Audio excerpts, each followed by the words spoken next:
অন্তর্বর্তীকালীন সরকার গঠিত হয়েছে বেশ অনেক দিন হয়ে গিয়েছে। আজকে আহতদের যে আমরা সারা ঢাকাতে আমরা যে চিত্র দেখেছি এবং বাংলাদেশের বিভিন্ন জায়গা থেকে যে চিত্রের খবর পেয়েছি, এতদিন পর্যন্ত আহতদের আন্তর্জাতিক মানের সেবা নিশ্চিত করতে না পারা এবং তাদের জন্য পূর্ণাঙ্গ একটি তালিকা করতে না পারাকে আমি এই অন্তর্বর্তীকালীন সরকারের প্রথম ব্যর্থতা হিসেবে চিহ্নিত করতে চাই। কারণ এই অন্তর্বর্তীকালীন সরকারের উচিত ছিল শুরুতেই এসে যারা আহত হয়েছে এবং শহীদ হয়েছে তাদের জন্য আমাদের যেটাকে আমরা বলি ওয়ান স্পট যে সলিউশন, অন শট যে সলিউশন, এই ওয়ান শট সলিউশন নিশ্চিত করা। কিন্তু আমরা সেই জায়গায় দেখেছি আজকের এই দিনে দাঁড়িয়েও আমরা পূর্ণাঙ্গ আহতদের কোনো লিস্ট পাইনি, পূর্ণাঙ্গ যারা শহীদ হয়েছে তাদের লিস্ট পাইনি। আমরা ছাত্রদের জায়গা থেকে আমরা অক্লান্ত পরিশ্রম করে যাচ্ছি, কিন্তু একটা বিষয় মনে করে দিতে চাই, আমাদের কিন্তু কোনো অথরিটি নেই। এই যে আপনারা যে দেখছেন ট্রাফিক পুলিশ নিয়ন্ত্রণ করছে শিক্ষার্থীরা, বা আমরা বিভিন্ন হসপিটালে ছুটে যাচ্ছি, বিভিন্ন ধরনের আইনশৃঙ্খলা পরিস্থিতিকে স্বাভাবিক করার চেষ্টা করছি, এটি কিন্তু পুরোটি হচ্ছে স্বেচ্ছাসেবীমূলক একটি কাজ। এখানে কোনো ধরনের আমাদের পলিটিক্যাল অথরিটি নেই, আমাদের আইনগত কোনো অথরিটি নেই। সেই জায়গা থেকে এই গভর্নমেন্টের কাজকে ত্বরান্বিত করার জন্য আমরা আমাদের জায়গা থেকে চেষ্টা করছি।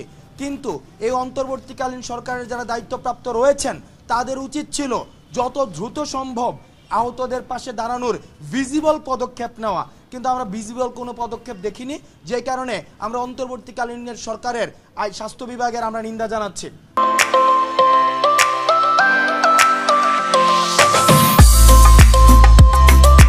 আরেকটি বিষয়, এই সম্পূরক একটি বিষয়, সেটি হচ্ছে আমাদের এই যে সমন্বয়ক এবং সহ সমন্বয়ক নিয়ে বিভিন্ন ধরনের আলাপ আলোচনা হচ্ছে বিভিন্ন জায়গায়।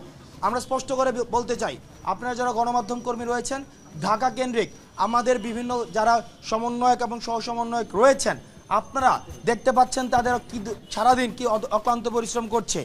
আপনারা যদি দেখেন কেউ সমন্বয়ক এবং সহ সমন্বয়ক নামে বিশেষ কোনো সুযোগ সুবিধা কোথাও চাচ্ছে, আপনাদের সাথে বিশেষ কোনো সম্পর্ক তৈরি করার চেষ্টা করছে, বা সরকারের কোনো প্রশাসনে গিয়ে বিশেষ কোনো সুযোগ সুবিধা চাচ্ছে, আপনারা তাদের আইনের হাতে সোপর্দ করুন। কারণ আমাদের কোনো এজেন্সি নেই, লেজিটিমেসি নেই যে আমরা কোনো বিশেষ সুযোগ সুবিধা আমরা দাবি করব।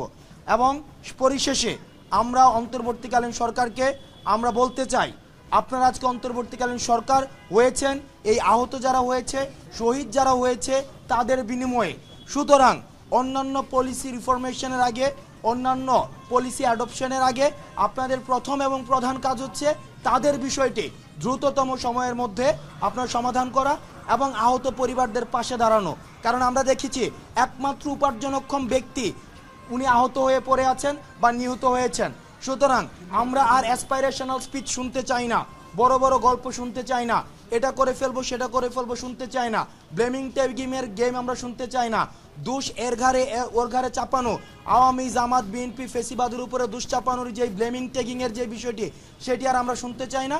আমরা দৃশ্যমান পদক্ষেপ দেখতে চাই। আমরা দেখতে চাই আগামী 24 ঘন্টার মধ্যে স্বাস্থ্য মন্ত্রণালয় কী ধরনের পদক্ষেপ নেয়, এবং গণমাধ্যম কর্মী যারা রয়েছেন আপনারা স্বাস্থ্য মন্ত্রণালয়ের দায়িত্ব যারা রয়েছেন তাদেরকে 24 ঘন্টার মধ্যে তাদের দৃশ্যমান পদক্ষেপ সম্পর্কে আপনারা তাদেরকে প্রশ্ন করুন, এবং জনগণের প্রশ্ন তাদের কাছে তাদেরকে করে তাদেরকে জবাবদিহিতার আওতায় নিয়ে আসুন।